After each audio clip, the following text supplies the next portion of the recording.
Anda pasti sudah kenal, tapi sebaiknya saya bilang, sebelah saya ini Pak Sofyan Jalil, mantan Menteri Kominfo, dan tim perunding Indonesia, termasuk tim perunding di Helsinki. Ya. Hari ini, dan orang Aceh. Hari ini saya ingin menyampaikan tentang soal ribut atau pembicaraan hangat, malah sudah ada demo soal pulau, 4 pulau yang bukan dipersertakan, dibicarakan hangat antara Aceh dan Sumatera Utara. Karena banyak yang bertanya, membicarakan tentang pembicaraan atau MOU di Helsinki. Nah, karena itu saya bawa MOU-nya. Nah, mengenai perbatasan itu,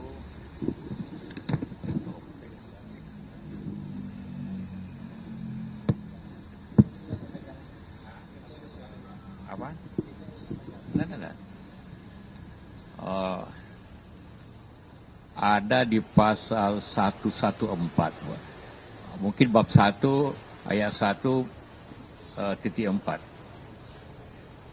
yang berbunyi, perbatasan Aceh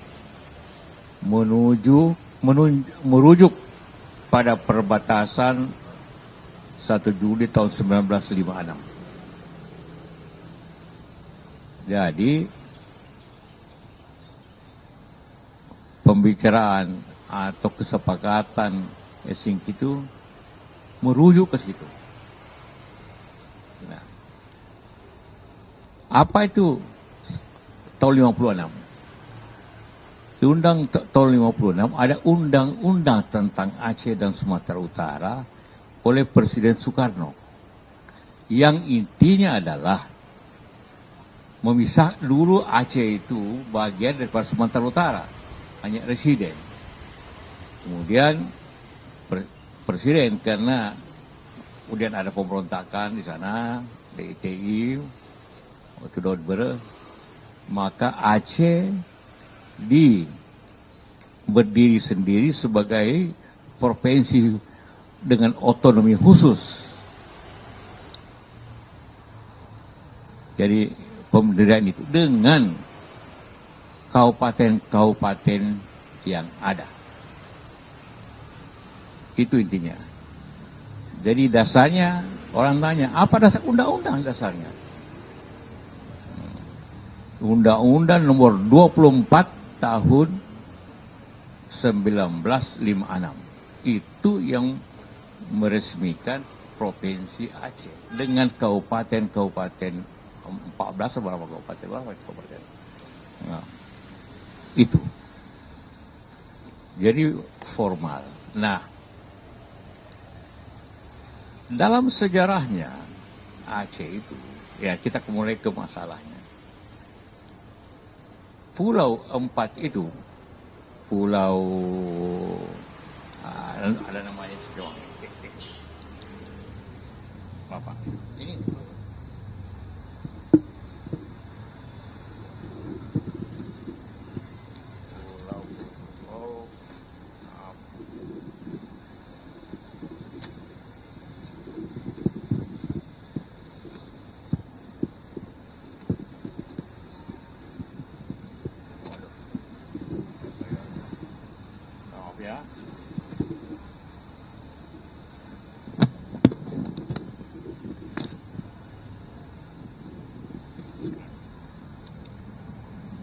ya, Undang-Undang 24.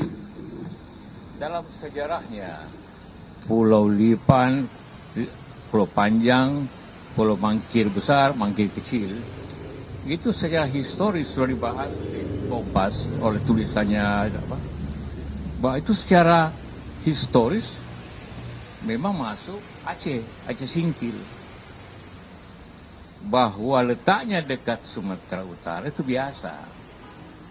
Contohnya di Sulawesi Selatan ada pulau yang dekat NTT, tapi tetap Sulawesi Selatan, walaupun dekatnya ke NTT. Itu biasa. Nah, jadi tadi kemarin juga saya berdiskusi dengan Pak Menteri Mendagri Pak Tito mengenai hal ini.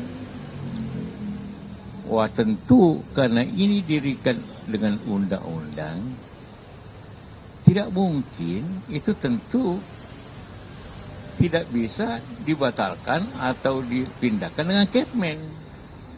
Karena undang-undang lebih tinggi daripada Kepmen. Kalau mau merubah itu adalah undang-undang juga. Hanya karena analisa perbatasan. Selama ini orang sana pulau itu bayar pajaknya ke Singkil. Nanti ada temannya akan bawakan bukti pajak dia ke Singkil. Jadi baik dari sisi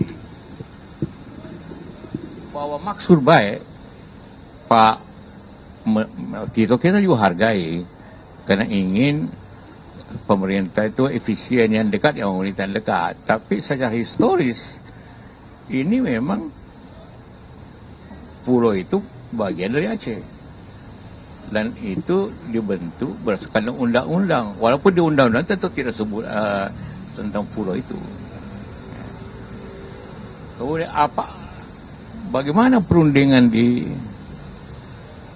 Helsinki? Ini adalah kesepakatan bersama antara pemerintah dan GAM. Dua-dua mau sepakat membicarakannya.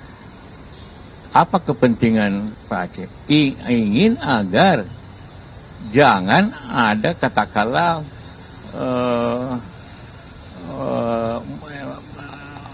pemekaran kayak di Papua belakangan, pemekaran.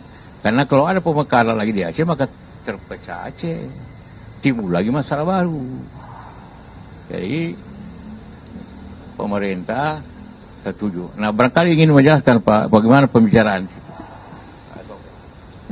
Ya, pembicaraannya tentu backgroundnya adalah karena kita tahu dulu Aceh pernah pemberontakan, itu gara-gara Aceh masuk ke Sumatera Utara. Kemudian dikeluarkan dengan undang-undang tadi, tahun 24 tahun 96 dikeluarkan kembali Aceh menjadi provinsi Aceh dengan kabupaten-kabupaten yang disebut karena undang-undang tersebut. Orang GAM khawatirnya nanti ini bisa terjadi kejadian yang lama. Maka kita bicarakan batasnya apa? Ada undang-undang itu. Maka disebut batas tanggal 1 Juli tahun 56 itu ada tanggal dikeluarkannya undang-undang tadi, gitu Pak. Dan dua pihak sepakat. Tujuan kita kan waktu itu amanah pemerintah kepada delegasi untuk mencari penyelesaian yang diterima kedua pihak. Begitu Pak. Ya, jadi itulah kenapa keluar pasal 114 itu yang mengatakan perbatasan adalah sesuai dengan ketentuan tahun 1956. Ketentuan itu undang-undang. Karena itulah maka terjadi ini. Mudah-mudahan kita harap ada penyelesaian yang baik, saling baik. Karena ini masalah yang peka. Ya, saya kira itu. Ada yang tanya, silakan. Wakil perempuan. Dari. Ya, oke. Ya, soal polemik 4 pulau Aceh yang akan diserahkan jadi bagian Sumatera Utara. Ini Menteri Dalam Negeri, ya Kemendagri, ya Tito Karnavian, ya. Kalau saya melihat ya polemik ini tentu agak lain juga gitu ya. Kenapa saya katakan seperti itu? Karena empat pulau itu secara historis sekalipun lebih dekat dengan Aceh. Dan itu milik Aceh. Tetapi di sini saya tidak membahas soal pulau, soal Aceh, soal Sumut, tidak. Tapi kita membahas soal bagaimana perasaan rakyat ketika mendengarkan kabar ini. Apalagi rakyat Aceh misalnya, bertahun-tahun, dari tahun ke tahun, bulan ke bulan, minggu ke minggu, hari ke hari misalnya. Mereka tahu empat pulau itu adalah bagian atau milik daripada Aceh. Ketika mendengarkan ada kabar mau diserahkan ke Sumut, rakyat emosi dong, kesal dong. Bahkan sampai terjadi tuh demo tuh. Jadi maksud saya, jangan membuat keputusan, jangan membuat polemik-polemik semacam ini yang membuat rakyat jadi gaduh. Timbul konflik, ribut-ribut.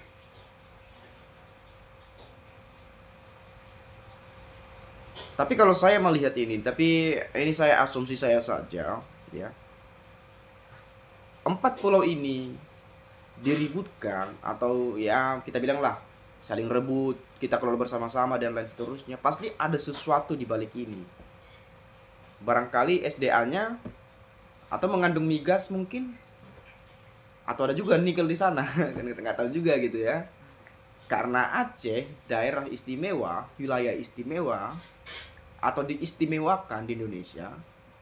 Jadi ketika ada sesuatu di pulau itu, jadi nggak bisa asal dieksploitasi misalnya. Sehingga caranya ya udah kita serahkan aja ke Sumut. Setelah jadi milik Sumut, baru kita eksploitasi sumber daya alamnya. Kan nggak mungkin ribut-ribut kalau tidak ada yang diperebutkan di sana. Jadi ini soal rakyat juga. Lagi-lagi soal rakyat. Pernah tidak rakyat ditanya, kalau kita putuskan ini rakyat setuju nggak? Kalau kita putuskan ini rakyat setuju nggak? Saya orang Aceh juga kan begitu. Ya meskipun ya di pinggir-pinggirnya gitu lah ya.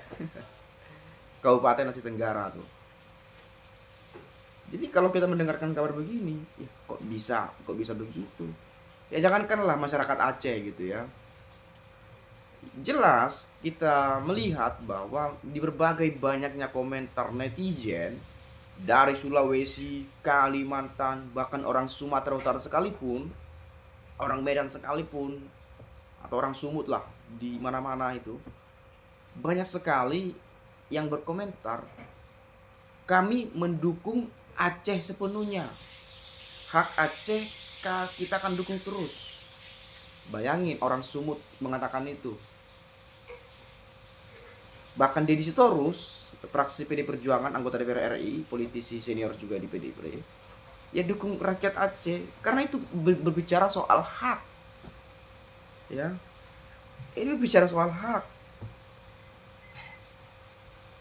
Saya juga nggak habis pikir, tiba-tiba ada mau diserahkan ini, enak banget gitu ya.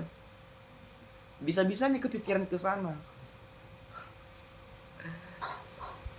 Ya wajar saja kalau Tito Karnavian hari-hari ini banyak yang menghujat. Bobby banyak yang menghujat.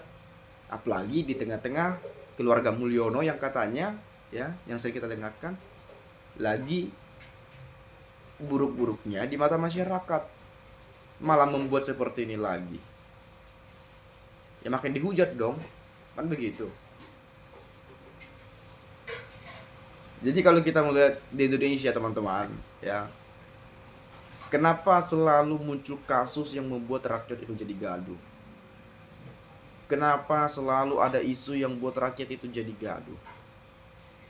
Tidak ada kedamaian, tidak bisa tentram, tidak bisa aman. Selalu kita dipenuhi dengan kasus, selalu dipenuhi dengan masalah, selalu dipenuhi dengan problem, isu-isu, dan lain sebagainya. Kemarin belum lagi tambang nikel di Raja Ampat, surga dunia tuh dirusak. Apakah mau dibuat seperti itu ke 40 Aceh ini? Atau bagaimana? Hutan Kalimantan dibabat habis mau bangun IKN yang katanya investor masuk dari sana dari sini. Mana buktinya? Tanpa menggunakan APBN, mana buktinya? Sekarang ada video lewat di beranda TikTok saya tuh, rumputnya udah pohon-pohon udah tumbuh-tumbuh lah gitu, udah gelap lah gitu ya. Saya melihat di video ya, mungkin diambil dari pakai drone lah kayaknya itu. Padahal itu paru-paru dunia. Tidak lagi berbicara soal Indonesia, tapi paru-paru dunia salah satunya. Hutan Kalimantan. Papua yang di Raja Ampat kemarin dijadikan jadi tambang nikel. Kekayaan alam Papua diambil terus, digali terus, yang dibangun di daerah Pulau Jawa sana. Coba kita lihat teman-teman kita yang di Papua. Banyak tuh. Papua berdiri di atas emas, berjalan tanpa alas. Di mana keadilan sosial bagi seluruh rakyat Indonesia yang terpampang dengan jelas di Pancasila, sila kelima. Makanya kalau berbicara keadilan untuk rakyat yang mana, kan begitu. Ya, jadi kita sebagai rakyat pun melihat kondisi ini di negara sendiri ya. Bukan kita nggak mencintai negeri ini, kita cinta negeri ini. Tetapi yang kita nggak cintai pejabat-pejabat korup, pejabat-pejabat busuk, ya, yang seenaknya tuh buat keputusan, buat ini itu dan lain-lain. Jadi biarkanlah rakyat hidup tenang, ya, tanpa mendengarkan kabar-kabar. Oh, terjadi begini, terjadi begitu. Belum lagi kita mikirkan bagaimana ini terjadi juga perang nih, Israel vs Iran kalau nggak salah. Ya, barangkali nanti Indonesia jadi ya pusat perdamaian lah gitu ya. Itu lagi yang dipikirkan ya. Dan yang lainnya. Ayolah, rakyat menjerit kelaparan di tengah-tengah sulitnya pekerjaan, pengangguran di mana-mana, kemiskinan, tingkat kriminal semakin tinggi, koruptor merajalela di mana-mana. Ayolah, ya, kita sebagai anak muda, sebagai generasi bangsa melihat kondisi saat ini, apalagi saya nih ya, kerap mendengarkan berita-berita, informasi, baca-baca buku, baca-baca berita dan lain sebagainya. Miris hati kecil ini ya kepada negeri ini. Kok bisa pejabatnya begini dan lain-lain. Buset dah gitu kadang-kadang pikiran kita ya. Tapi it's okay lah, mungkin teman-teman punya pendapat lain, bolehlah silakan nanti sampaikan di komentar pada videonya. Mungkin dari saya itu saja. Tadi sudah banyak sekali kita dengarkan penjelasan dari Pak Yusuf Kalla. Ya, ini juga wakil presiden ya. Ya, pernah mendampingi Pak Jokowi juga. Mungkin itu saja lah ya. Terima kasih, salam dan sampai jumpa.